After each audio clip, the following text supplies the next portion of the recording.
Well, hello guys, it's Thor, and today we are going to be talking about Vladimir Putin, sorry.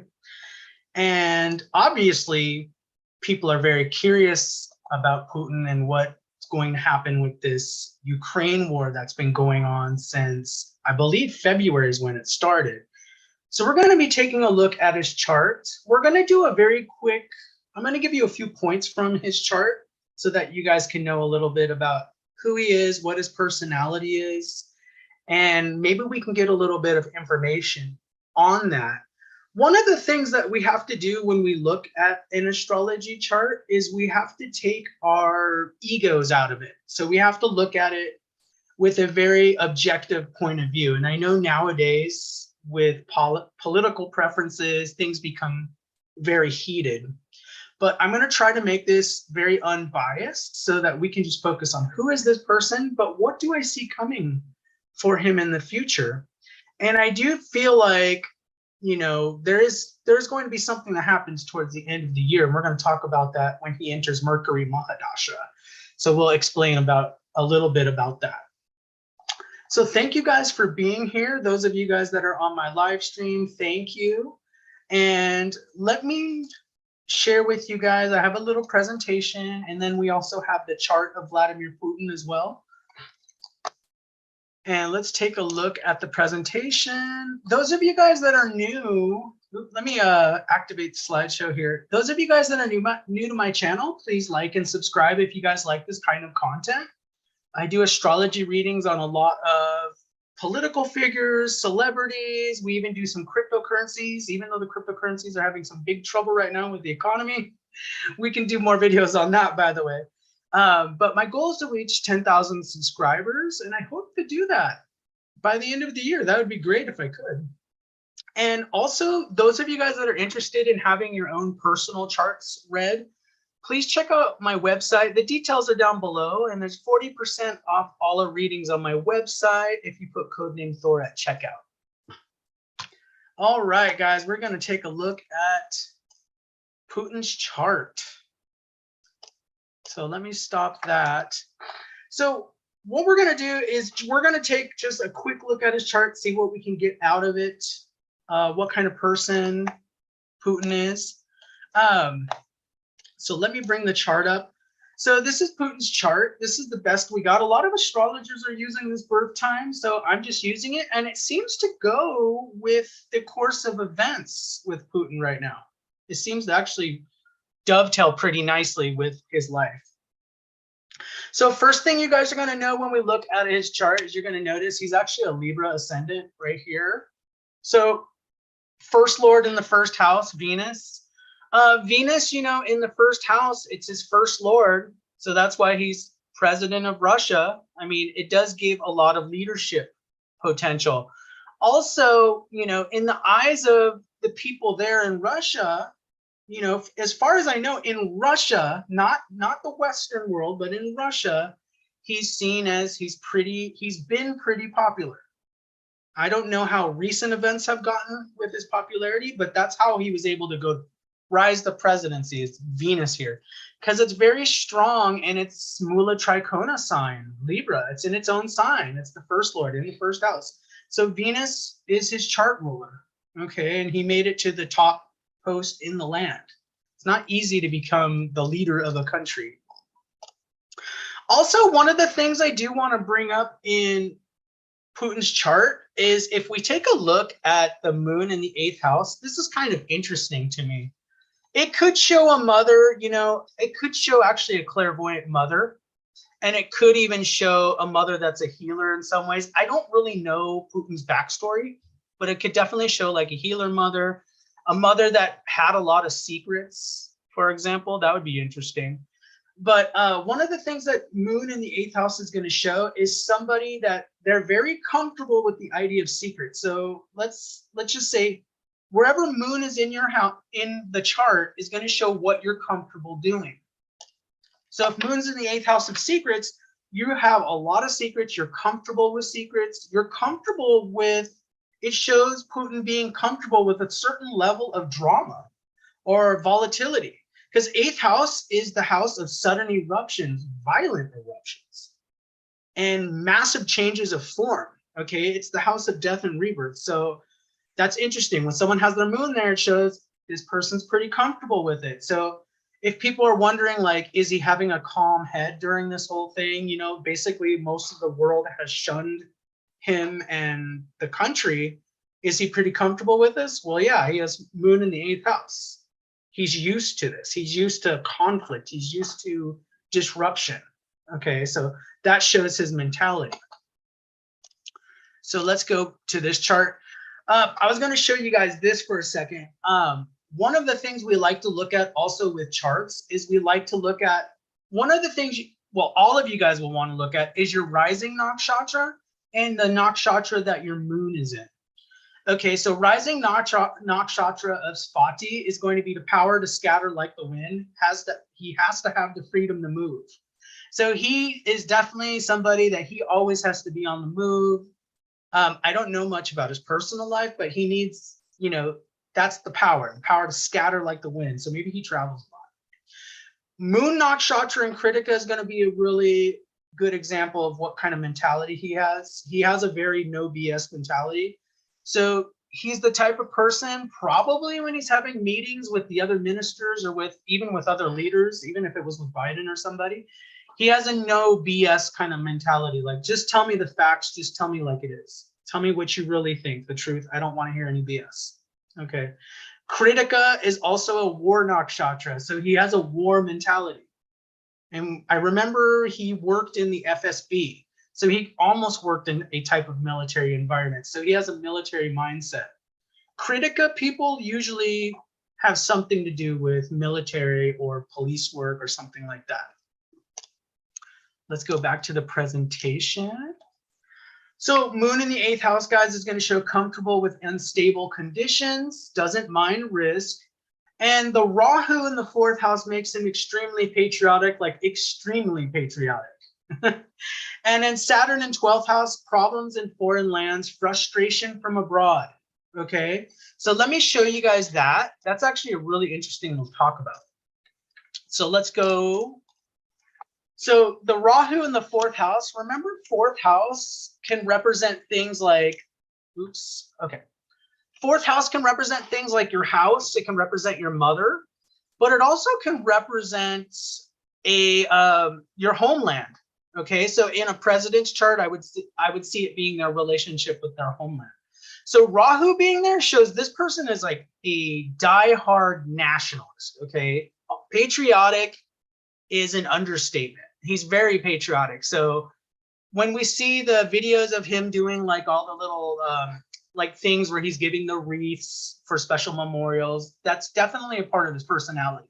Super patriotic for his country, obviously. Okay. Now, his relationship with other countries, we can actually see that in the birth chart. You guys notice how Saturn and Sun and Mercury are all in the 12th house? Remember, in a birth chart, 12th house represents foreign countries, represents foreign things. And Saturn being there, it definitely shows that he, you know, Saturn, wherever Saturn's in your chart, is going to show a sore spot. It's going to show a blockage of energy. So this is definitely showing from his point of view, and I know, you know, from other people's point of view, they'd be like, well, he's causing the problems. From his point of view, he feels like, you know, that these problems are coming from outside of him. So he might even feel like he's being provoked to do whatever he's doing from his point of view, which might be wrong. I mean, Saturn in the 12th house can show a level of delusion. Don't get me wrong. Let's take a look at that. But from his point of view, there's definitely this idea of he feels that his country is being oppressed in some way with the Saturn there, okay, by outside forces, by countries that are outside of his country. This is important. Remember how I told you guys we have to get our egos out of when we look at a chart. It is important to understand his mindset when we're looking at a chart, okay?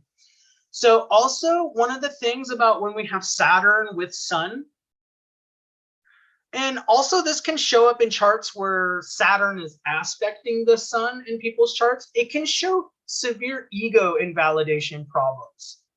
So for example, maybe as a child, or maybe, you know, he might have had, for example, the sun can represent your ego in your chart.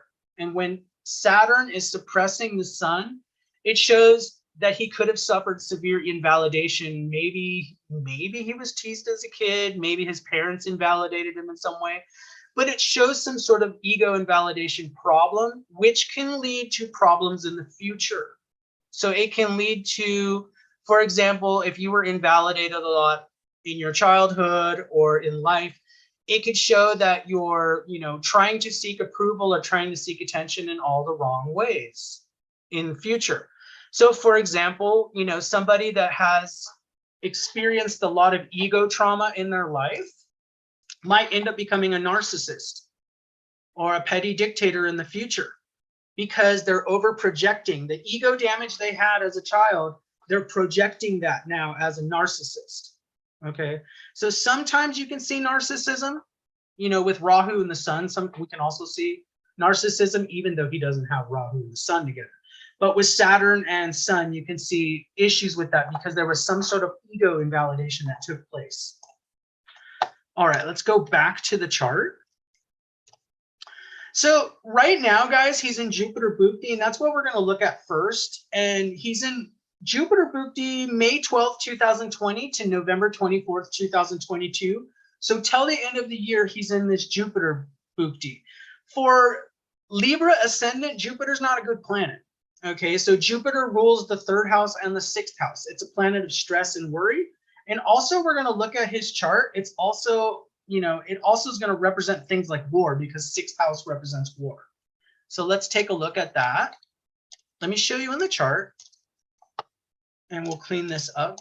So he's in this Jupiter Bhukti. Interesting, he's at the end of Saturn Mahadasha. So he's going to be changing Mahadashas in November at the very end of the year. So that shows a very big karmic change. So it shows really big shifts coming here, okay? So Jupiter in his chart, you know, interestingly enough, it's in the 7th house. It can show multiple marriages. That's just a little interpretation. And I think he's been married more than once. So it can show multiple marriages because Jupiter does multiply things. However, what I wanted to say was that the 7th house also can represent open enemies, people that are enemies like to your face.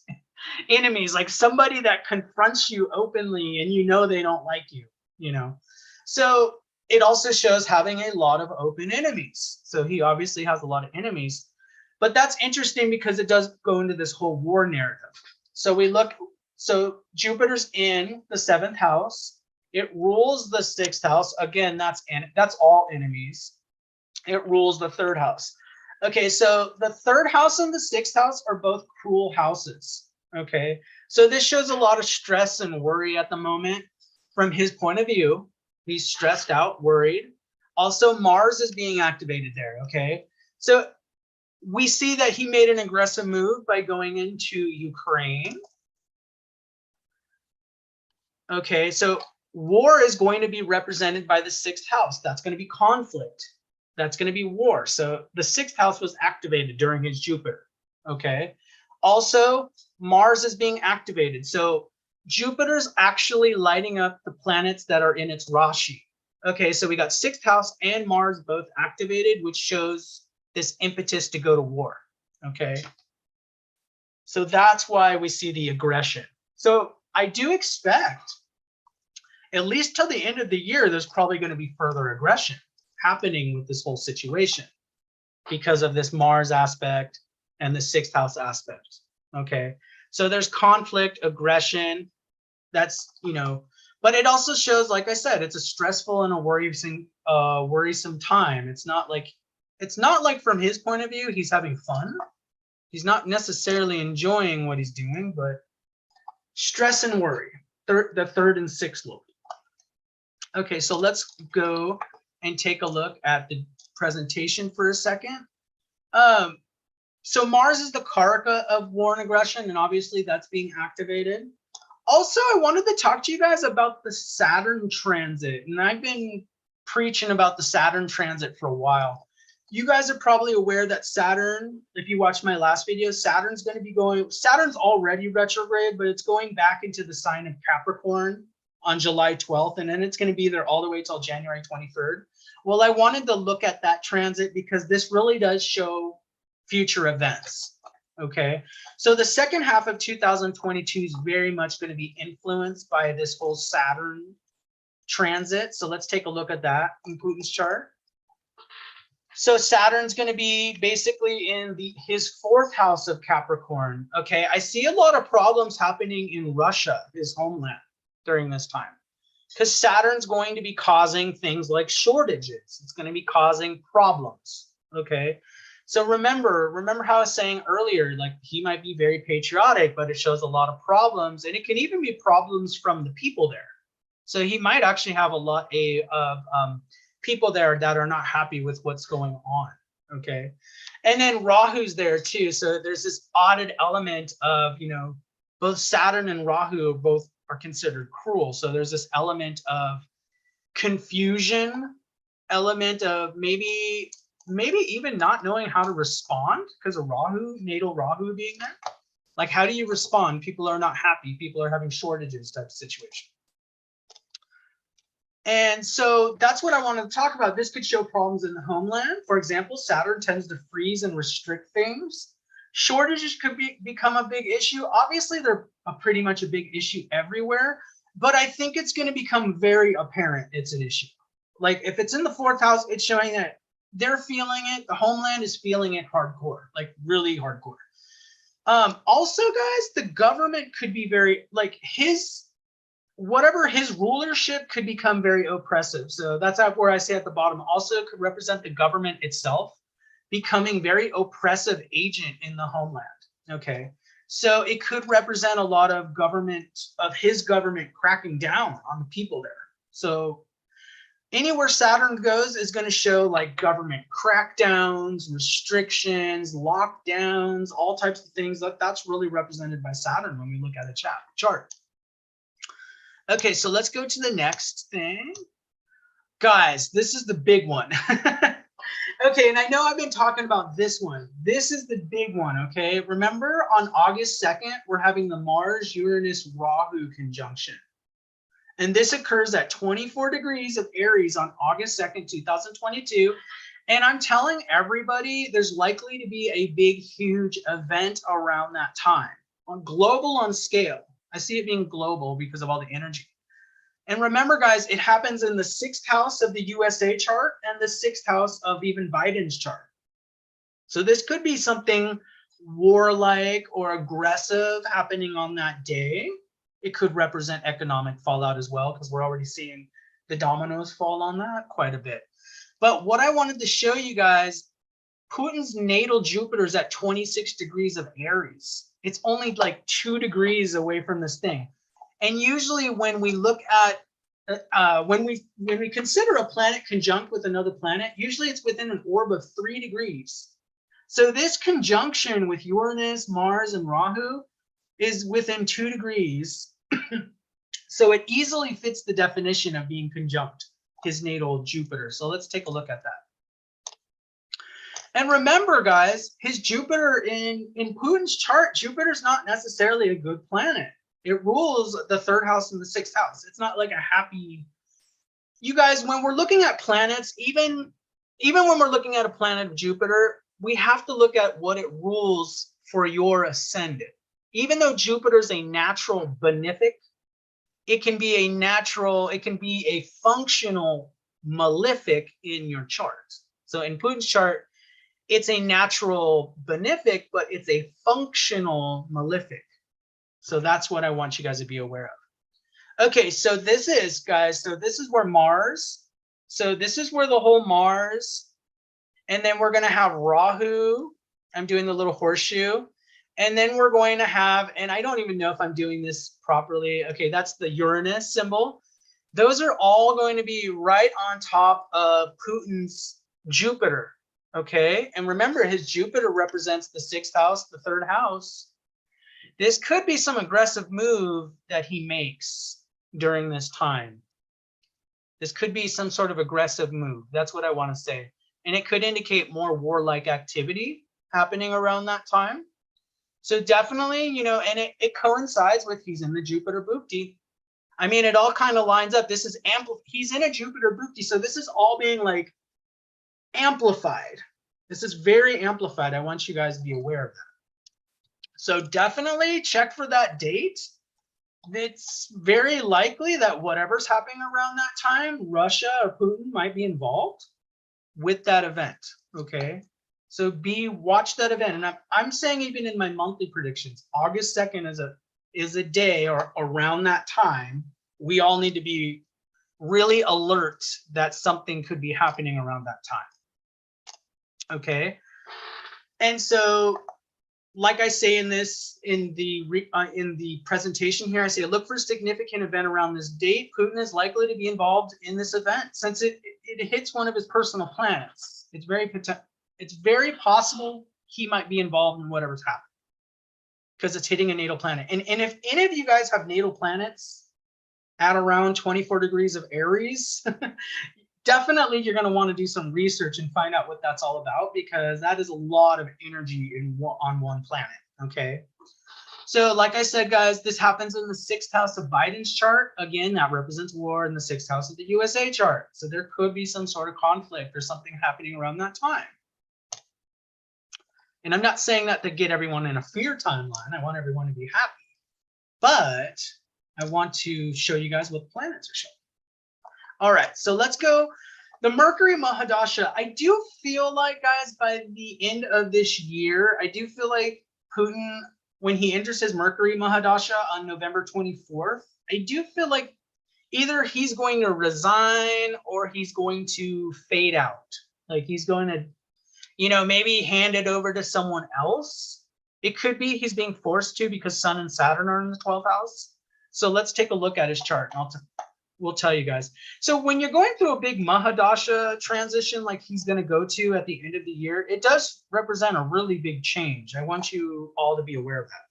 So Mercury starting there November 24th, 2022. It's a very long Mahadasha, right? So if we look at Putin's chart, it rules the 9th house of Gemini, and then it rules the 12th house of Virgo there. And so Mercury's in the 12th house as well. So there's this real big focus on 12th house. And remember, 12th house represents losses and endings. It could represent a resignation. It even represents things like hospitals. So this idea of he could be sick, it could be he's sick. Maybe he resigns due to health reasons. But also with the Saturn there, it could be he resigns due to pressure from the establishment there in Russia. I don't know much about the establishment, but like his own establishment in a way. Or even outside influences. There might be some outer establishment making him resign because it's in the 12th house. Remember foreign countries? So definitely I see, by November, by the end of the year, I do feel like he's going to not. I don't feel like if he's in charge, it's definitely going to be not like he's officially public person. It's going to be from behind the scenes, more or less. That's what I see going on in this chart.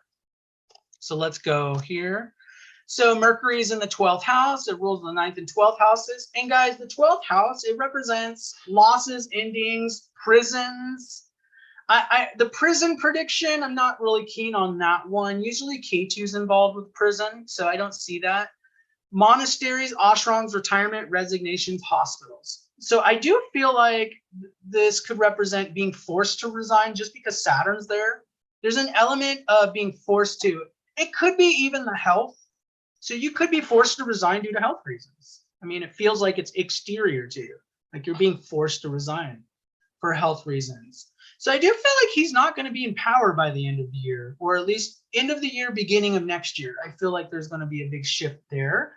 It could be because of a lot of problems happening in the homeland, his homeland. Could be that. But I do see like him resigning, something like that towards the end of the year. Just the 12th house is way too strong. I mean, Mercury is in the sign of Virgo, so it's really strong. So it does have that malefic aspect of, and 12th house is usually not being fired. Like if I was looking at a normal person's chart, it's like resigning, like I give up, I don't want to do this anymore type of situation. All right, so I'm going to take a look at the chat. Let's see if we have anything going on in the chat. All right, cool. Somebody's asking, I have 4 planets conjunction with Saturn, including my sun sign, Gemini, what's to be expected? I would have to analyze your chart, RYZ, just because, are you saying that you have a 4 planet conjunction in Gemini? That would be a separate kind of question. But usually when you have a lot of planets in one house in your chart, it's going to show a lot of karma having to do with that specific house. Okay, so you're going to have to look at the ascendant. What is your ascendant? And you're going to have to look at what house is Gemini in your chart. Okay, so if you were a Leo, Gemini would be the 11th house. Okay, so you're going to want to look at that. So anything where you have a lot of planets in one house, it shows a lot of focus on that environment or that karma in your life. So thank you guys for being here. I appreciate all you guys being here. And I was really curious to look at Putin's chart just to see what's going on. You know, this whole thing about the 12th house of losses in Putin's chart. I mean, it could be like giving up on the war, like letting go of it. So I could see that, like giving up or something, like not pursuing it anymore. It could also represent that. So I want people to be aware of that. But I do feel like he's not going to be in power towards the end of the year. So thank you guys for being here. Let me check and see if there's anything else. I appreciate you guys, and take care of yourselves. Let me know what you guys think down below. Please let a comment. Let me know what you think. And of course, if you guys are interested in your own personal reading, check out the details down below. Thank you guys, and I'll see you guys in the next one.